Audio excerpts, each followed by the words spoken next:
नमस्कार बच्चों, आज हम करते हैं संज्ञा। हमारा जो टॉपिक है वो है संज्ञा। संज्ञा की परिभाषा, इसके भेद और भेदों की विस्तार पूर्वक व्याख्या। तो ध्यान से सुनना इसको। हम बहुत अच्छी तरह इस टॉपिक को करेंगे कि ये टॉपिक आपको क्लियर हो जाए। तो पहले है संज्ञा। संज्ञा किसको कहते हैं? पहले इसकी परिभाषा करते हैं। परिभाषा: किसी व्यक्ति, वस्तु, स्थान या भाव। किसी व्यक्ति, किसी वस्तु, किसी स्थान या भाव का बोध करवाने, बोध मतलब ज्ञान करवाने वाले शब्दों को संज्ञा कहते हैं। इसका मतलब है कि कोई भी नाम हो, चाहे वो किसी व्यक्ति का है। इस धरती पे ऐसी कोई वस्तु नहीं है, ऐसा कोई प्राणी नहीं है, ऐसा कोई जीव नहीं है, ऐसा कोई स्थान नहीं है जिसका कोई नाम नहीं है।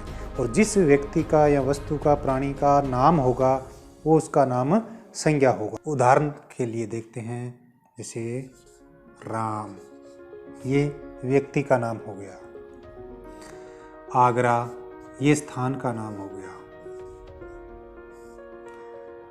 इसी तरह कोई वस्तु कोई भी लिख सकते हो आप, मेज, पेन, या भाव जो हमारे मन में विचार उठते हैं, जिनको हम केवल महसूस कर सकते हैं, जैसे पाप है, क्रोध है, गुस्सा है, पुण्य है, सच है, झूठ है। ये सारे हमारे जो मन के भाव हैं, उनको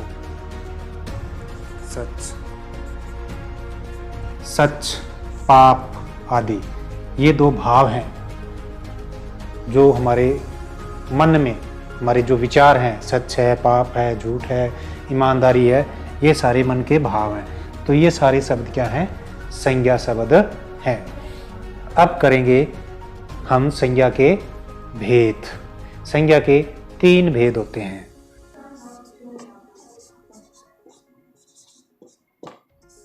संज्ञा के भेद।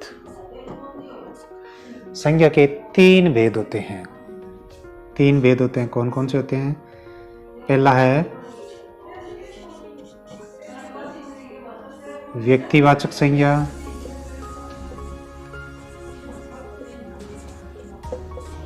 दूसरा है जातिवाचक संज्ञा,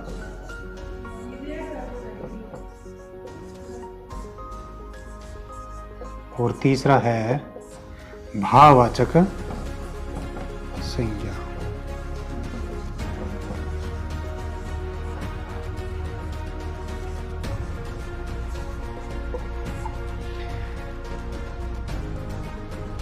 तो ये इसके 3 भेद हैं।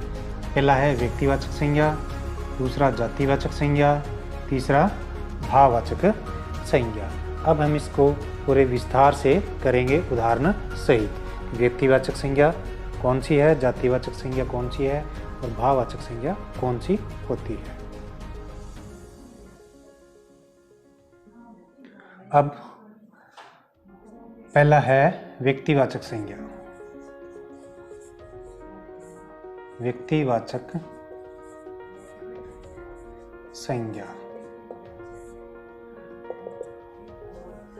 जो शब्द किसी विशेष व्यक्ति, वस्तु और स्थान का ज्ञान करवाए। जो शब्द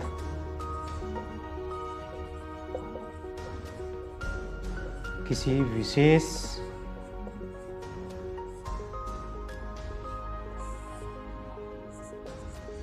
व्यक्ति, वस्तु, स्थान आदि का बोध करवाए। आदि का बोध मतलब होता है ज्ञान। बोध का मतलब ज्ञान करवाना, कि उसके बारे में हमें पता चलना। आदि का ज्ञान करवाए, उसे व्यक्तिवाचक संज्ञा कहते हैं। व्यक्तिवाचक संज्ञा कहते हैं। जैसे राम, श्याम, आगरा, दिल्ली आदि।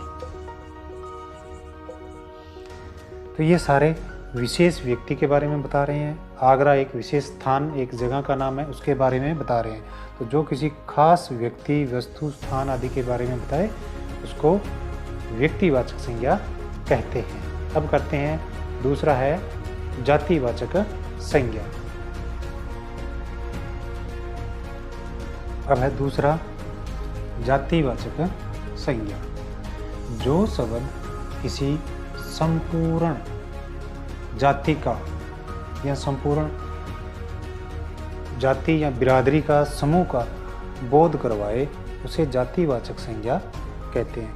यानी कि ऐसा शब्द जिसको पढ़ने से हमें पता लगे पूरे समूह के बारे में। जैसे उदाहरण है लड़का। तो लड़का जैसे ही शब्द हम कहेंगे तो हमारा ध्यान सभी लड़कों की तरफ जाएगा। शहर, कोई भी शहर हो सकता है, ठीक है। पुस्तक, कोई भी पुस्तक हो सकती है, बहुत सारी पुस्तकें होती है, हमने किसी खास पुस्तक का नाम नहीं लिया है। विद्यार्थी, सभी, आप जैसे सभी विद्यार्थी हो, उनमें से सारे विद्यार्थियों के बारे में, अपनी कक्षा के, अपने स्कूल के, अपने राज्य के सारे विद्यार्थियों के बारे में। तो ये विद्यार्थी सभी विद्यार्थियों के लिए है।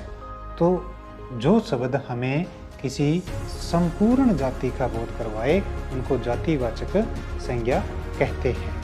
अब तीसरा है भाववाचक संज्ञा। जो शब्द किसी भाव, गुण, दशा आदि का बोध करवाए, यानी कि जिन शब्दों से हमें कोई भाव, किसी का गुण, उसकी दशा आदि का ज्ञान हो, उसे भाववाचक संज्ञा कहते हैं। जैसे पाप है, सच है, झूठ है, मिठास है, बचपन है, मेहनत है आदि। भाववाचक संज्ञा की एक अच्छी बात यह है समझने के लिए कि इसका कोई चित्र नहीं बनता।